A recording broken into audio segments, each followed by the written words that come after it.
Bine ați venit la un nou episod! Astăzi ne vom ocupa de montarea roților.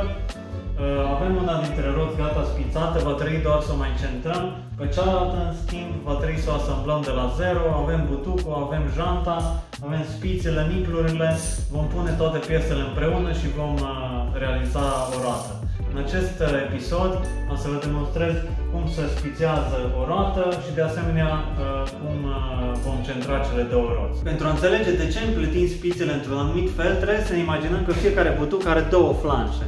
Pe fiecare flanșă există același număr de găuri. Deci înseamnă că spițele practic vor fi de un număr par pe o roată. De asemenea, pe fiecare flanșă o spiță va intra prin interior, va ieși prin exterior. Următoarea spiță va intra prin exterior, va ieși prin interior. Deci înseamnă că pe fiecare flanșă există un model de urmat de câte două spițe. Având cele două lucruri în vedere, putem concluziona că pe fiecare roată numărul de spițe va fi egal cu un multiplu de 4. Cele mai comune roți sunt 28 de spițe, 32, 36. De asemenea, janta va trebui să fie compatibilă cu butucul pentru a avea același număr de spițe. Janta același număr, butucul același număr, în cazul meu ambele cu 28 de spițe. Încă un lucru important înainte de a începe să spițăm este faptul că o jantă poate să aibă găurile offsetate, spre stânga sau spre dreapta. În cazul meu se observă diferența foarte subtil. Putem observa că gaura aceasta e ușor orientată spre dreapta, pe când gaura următoare spre stânga. Fiecare gaură va corespunde planșei din partea în care este orientată. În cazul acesta gaura e ușor orientată în dreapta, deci va corespunde flanșei drepte a butucului, pe când următoarea flanșei stângi a butucului. Modelul de urmat pentru a spița pe fiecare flanșă ar fi acesta. O spiță vine din interior spre exterior, cealaltă spiță invers.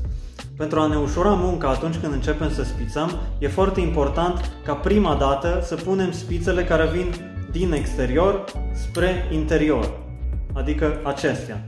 Dacă le vom pune pe acestea primele, ne va fi foarte greu ca în ultima etapă să începem să introducem spițele din exterior spre interior, pentru că ne vom lovi de fiecare dată de spițele care sunt deja montate.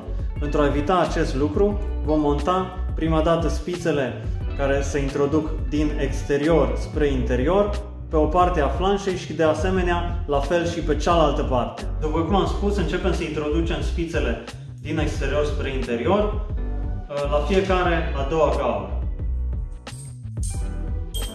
Încă un truc simplu și foarte util, pentru că poate fi dificil ca de fiecare dată, la fiecare spiță, după ce o introducem în gaură, să înfiletăm niplul pe ea, putem folosi o spiță și un niplu pe care le vom înfileta până la capăt, astfel încât niplul să se înfileteze mult mai mult peste filetul spiței, până când filetul iese afară. După care fiecare spiță pe care o vom monta, o putem înfileta peste acest filet. În acest fel, de fiecare dată când venim cu spița în gaură și chiar dacă spița se află mai adânc în capsă, putem să o înfiletăm ușor. Odată puse toate spițele care vin din exterior spre interior pe o flanșă a butucului, putem începe să le prindem de jantă. Putem să ne luăm ca reper valva, începem de la valvă cu primul niplu. Ne putem lua ca și reper pentru a înfileta toate niplurile la aceeași adâncime până când dispare filetul din câmpul vizual. După cum spuneam, din cauza faptului că fiecare jantă urmează un pattern de câte 4 găuri, vom prinde câte o spiță la tot a 4-a gaură.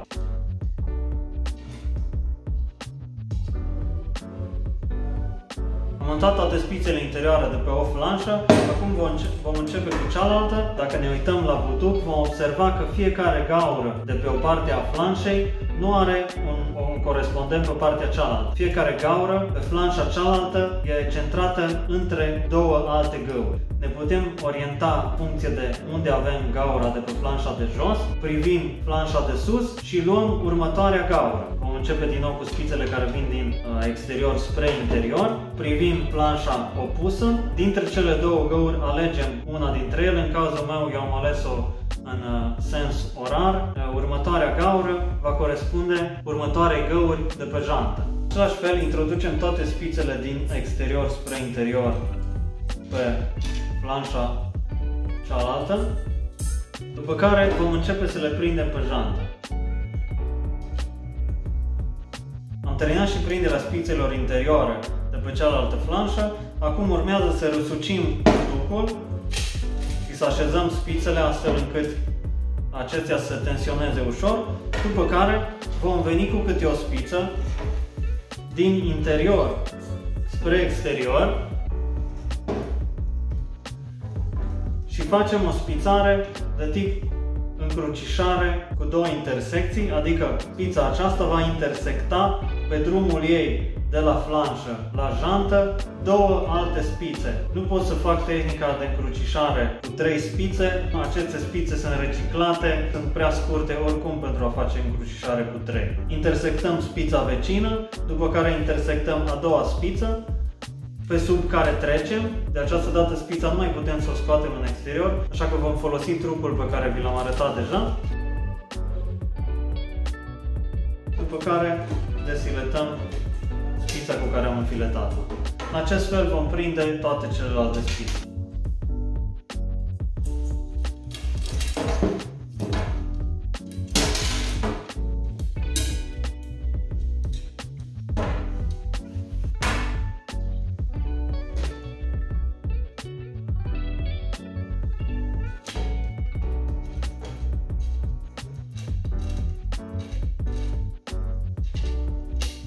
Am finalizat montarea spițelor în totalitate pe una dintre flanșe.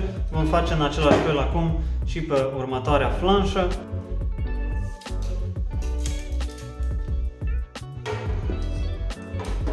Singura diferență fiind că de această dată nu vom mai merge spre stânga, pentru a le intersecta vom merge spre dreapta. Roata a fost finalizată. Urmează să aducem toate spițele la aceeași tensiune, deoarece momentan sunt destul de moi, după care vom începe procesul de centrare. Pentru a lucra mai ușor la roată am introdus o clipsă, după care o voi prinde în cadru și în felul ăsta o să începem să tensionăm spițele. Înainte de a începe să tensionăm, o să punem la fiecare niplu câte un strop de ulei. Lucrul ăsta o să prevină înțepenirea niplurilor odată cu trecerea timpului. O să intre apă, praf și s-ar putea să se blocheze. Începem de la valvă. O să înfiletăm un număr fix de ture, fiecare niplu, astfel încât, în urma tensionării, să nu descentrăm foarte mult roata. Din păcate, în timp ce încercam să tensionez spițele, mi-am dat seama că sunt puțin prea lungi. Spițele nu au fost cumpărate pentru dimensiunea corectă, le aveam deja de pe o altă roată și din păcate se pare că nu se potrivesc. Motiv pentru care vă atenționez și pe voi, dacă vreți să construiți o roată, să fiți mai atenți la dimensiunea spițelor. Mă așteptam să nu se potrivească exact, dar totuși aveam speranțe că voi reuși să tensionez destul de mult spițele. Va trebui să dau toate spițele jos și o să încerc o altă pereche de spițe pe care o am. Bun, în același fel o să începem și centrarea roții de față. Spițele sunt deja tensionate. Voi folosi pentru a centra janta pe mijlocul furcii. După el am să mă orientez și în funcție de asta vom începe inițial o centrare aproximativă. Atunci când centrăm roata trebuie să fim atenți la două lucruri. La bătaia verticală și la bătaia orizontală. Adică faptul că roata nu e perfect rotundă și e ovală, atunci va bate sus-jos, sau lateral în cazul în care nu e centrată. În primul rând ar trebui să ne asigurăm că roata nu e ovală. Cum putem verifica acest lucru? Cel mai simplu, putem verifica dacă tensiunea în spițe e aproximativ egală pe tot parcursul roții. În cazul în care identificăm că există locuri în care tensiunile sunt mai slabe, acolo putem strânge, sau în caz contrar, dacă spițele sunt prea tensionate în unele locuri, le putem destrânge puțin. După care verificăm ca să nu existe bătăi orizontale ale roții. Cum putem verifica cel mai simplu acest lucru? Poziționăm, de exemplu, o șurubelniță pe un punct fix, în acest caz pe furcă, și începem să rotim roata, vom observa că roata freacă în șurubelniță în locurile unde are deviație orizontală. În aceste locuri putem să luăm, de exemplu, un grup de 3 sau de 4 spițe. Spițele din extremități le vom strânge ceva mai puțin, spițele din centrul le vom strânge mai mult. Asta în cazul în care bătaia e deasupra mediei roții. Dacă e sub, atunci vom destrânge spițele. În al doilea rând, va trebui să fim atenți la bătaia laterală. În cazul acesta, la fel, putem folosi ca și reper șurubelnița plasată fix pe lateralul jenții. Putem să rotim și putem auzi locurile în care janta freacă în șurubelniță sau putem observa ochiometric aproximativ punctul în care janta are o deviație. În funcție de direcția deviației, vom strânge spițele aferente de pe partea opusă. În cazul nostru, dacă deviația e spre dreapta, vom strânge spițele din stânga și invers. Dar un lucru foarte important la care trebuie să fim atenți, ca înainte să ne apucăm să strângem sau să destrângem unele spițe, ar trebui să verificăm tensiunea în spițe.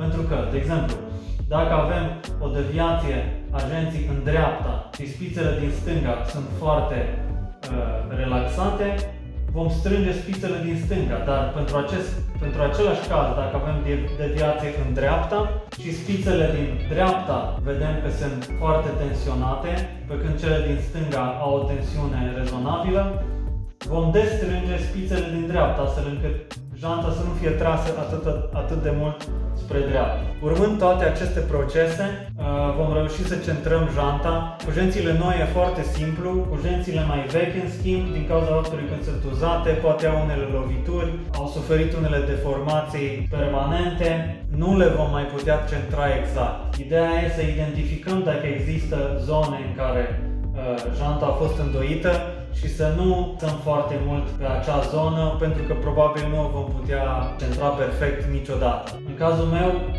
janta are o mică lovitură, creează o deviație laterală. Asta nu impactează atât de mult senzația la mers. În schimb, odată ce punem cauciucul pe jantă, vom vedea că cauciucul nu va mai avea deviație aproape deloc, pentru că va fi amortizată de către cauciuc. Bun, am reușit să schimb spițele cu unele mai scurte, o să fie negre, nu o să fie la fel ca și pe roata de față, dar cel puțin sunt la dimensiunea corectă. O să mă apuc încă o dată de centrat și să sperăm că de data asta o să reușească. Bun, am reușit să centrăm ambele roți. Din fericire am reușit să centrez și pe cea de spate, deși inițial spițele nu au fost bune. Următoarea etapă va fi să montăm fondul de jantă, să punem camerele, cauciucurile, să le umflăm și sunt gata de drum. Acum vom monta fondul de jantă. Fondul de jantă practic e un cerc dintr-un material textil, are o gaură și el la valvă. Îl punem direct pe gaura de valvă, după care îl întindem pe jantă. În cazul în care nu aveți un fond de jantă, se poate pune și un scotch sau duct tape în gust. Orice idee să protejeze camera de marginile găurilor pentru niplurile spițelor. Următorul lucru vom pune cauciucurile, foarte atenți la sensul de rotație, astfel încât să corespundă cu sensul de rotație al cauciucului. Discurile de fiecare dată stau pe stânga, deci asta înseamnă că rotația va fi spre înainte. Punem cauciucul doar pe una dintre părți, pentru că urmează să punem camera, punem cauciucul și pe cealaltă roată.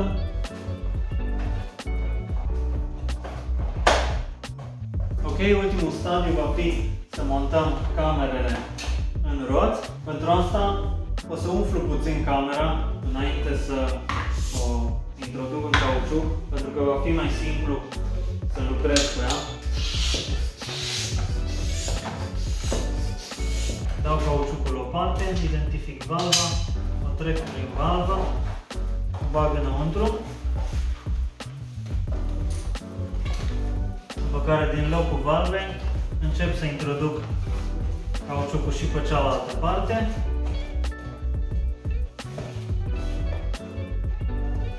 În cazul în care intră mai greu, a intrat ușor. Pot eventual să vin să așez progresiv spre locul în care vreau să introduc ultima bucată de cauciuc pe jantă, astfel încât să așez cauciucul mai bine. Și putem să umflăm cauciucul.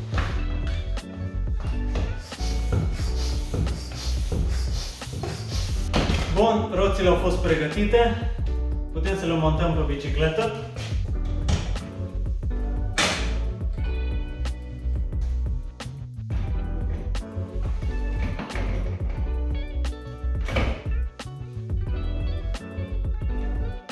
Și, după cum vezi, bicicleta a început să prindă viață.